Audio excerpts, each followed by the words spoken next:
The powerlessness of our willpower. Jessica struggled for years with panic attacks. She was determined they would not impact her day by day behavior. When she felt her anxiety starting to rise, she would brace herself and will herself not to panic, usually to no avail.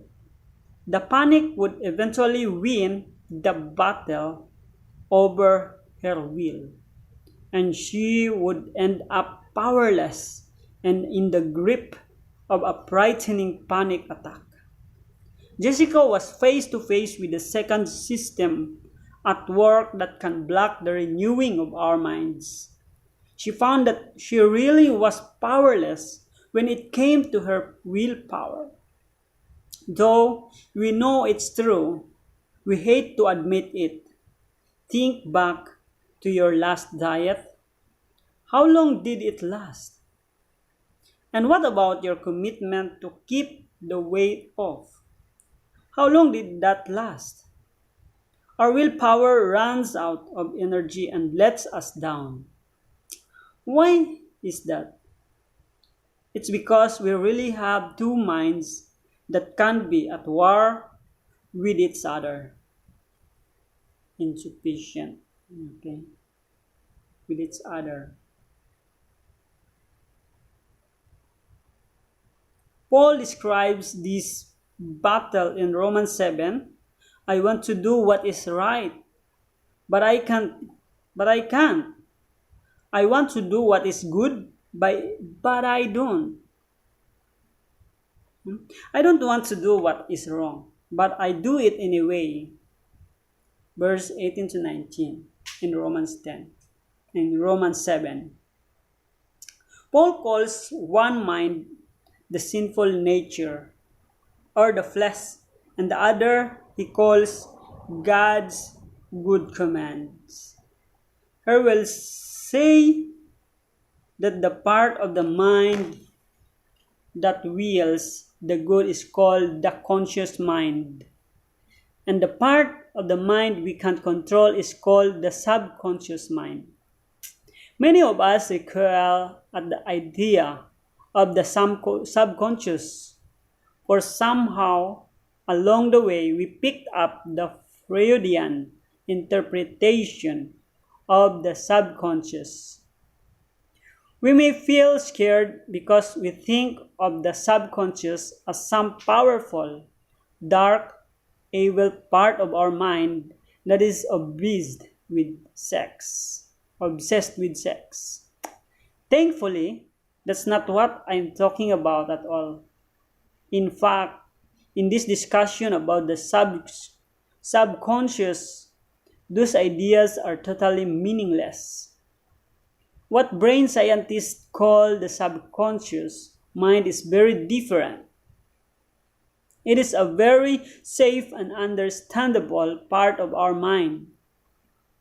Without emotion, it is simply the database of our stored experiences, those things we experience very early in our life. In fact, we can think of the subconscious mind as being similar to the hard drive in a computer. The hard drive contains all the programs that make the computer work, and our subconscious mind is what makes a large part of our life work the way it does. This early programming of our subconscious mind directs most of our behavior. We've all had the experience of getting caught up in a conversation with someone while we are driving. For miles, our conscious mind carries on this enjoyable conversation. While this is happening, what is our subconscious mind doing? It's doing the driving. And our subconscious mind does a very good job of driving, for we arrive at our destination safely, even though our conscious mind hardly noticed that we were driving the car.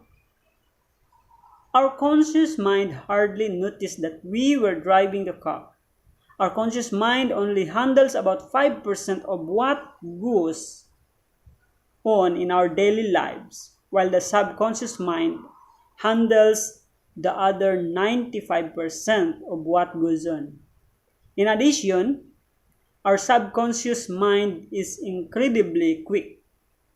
It makes our conscious mind seem lethargic and slow in comparison. In fact, our subconscious mind can process internal and environmental stimuli at the rate of 20 million per second. That's right, 20 million.